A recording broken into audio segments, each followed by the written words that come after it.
Over the past century and a half, a thick, viscous smudge pumped out of the depths of the earth, transformed from being a coveted raw material to becoming the very source of power.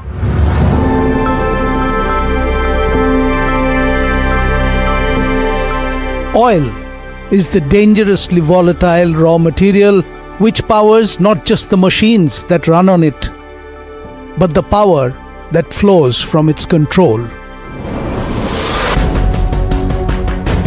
Oil grinds the wheels of geopolitics. It lubricates the gears of global economies. And oil fuels terrible wars.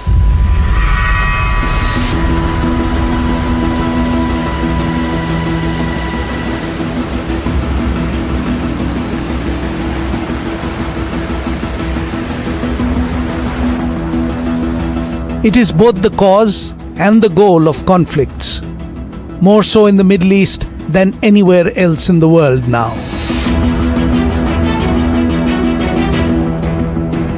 The Middle East possesses the world's richest oil and gas resources and strategic passageways, making it a pivotal player in the global energy landscape.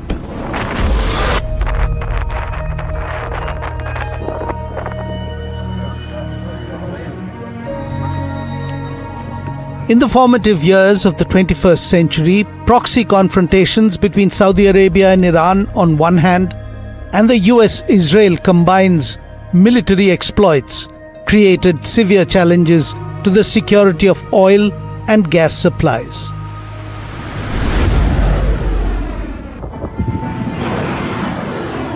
Till outright war on Iran blew away any semblance of order. The Middle East region has the world's richest oil and natural gas reserves, close to half of the global oil reserves and around 40% of proven natural gas reserves.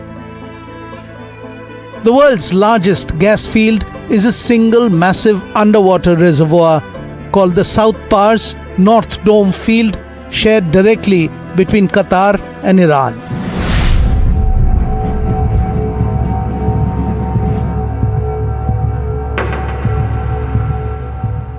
The story of oil in West Asia began in Iran. In 1901, the first oil concession by a Western company was signed with the ruler of Persia for the exploration and production of oil. Oil was struck on May 26, 1908 in Masjid-e-Suleiman, a tiny village in southwest Persia. And 118 years later, there is full-fledged war disrupting the flow of global oil.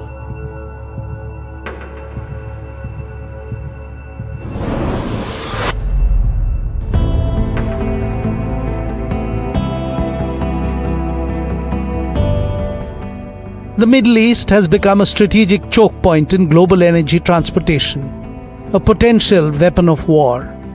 Around two-thirds of the world's maritime oil trade pass through key passages like the Suez Canal, Bab el-Mandeb, and the narrow waterway of the Strait of Hormuz.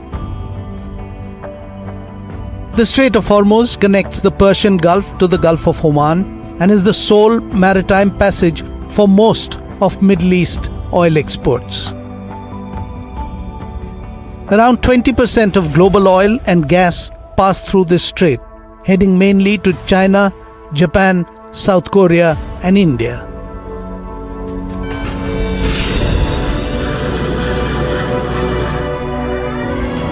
With the war on Iran and threats to oil tankers passing through the strait, there is a global uncertainty regarding energy.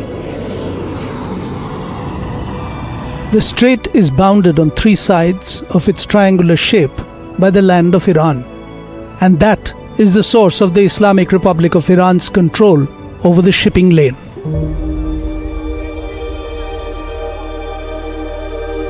The Islamic Republic, when it emerged in 1979, inherited the world's third largest oil reserve, but an industry that was facing severe disruption and deterioration in its production.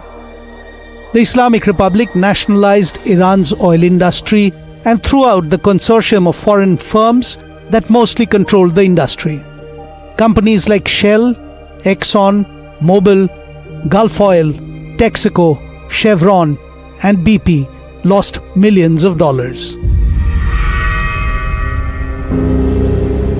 While the other oil-rich Gulf countries cozied up with Washington, D.C., Iran's relationship with the US remained stormy and confrontational.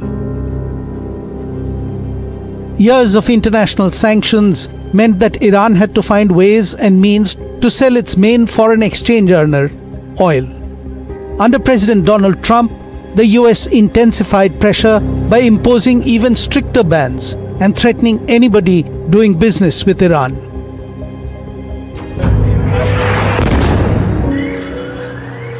Oil for the regime in Iran is no longer a commodity.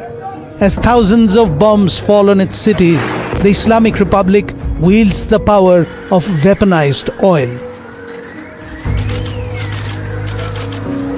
As Iran slowly chokes the world economy, it signals its defiance and its right to choose war over humiliation.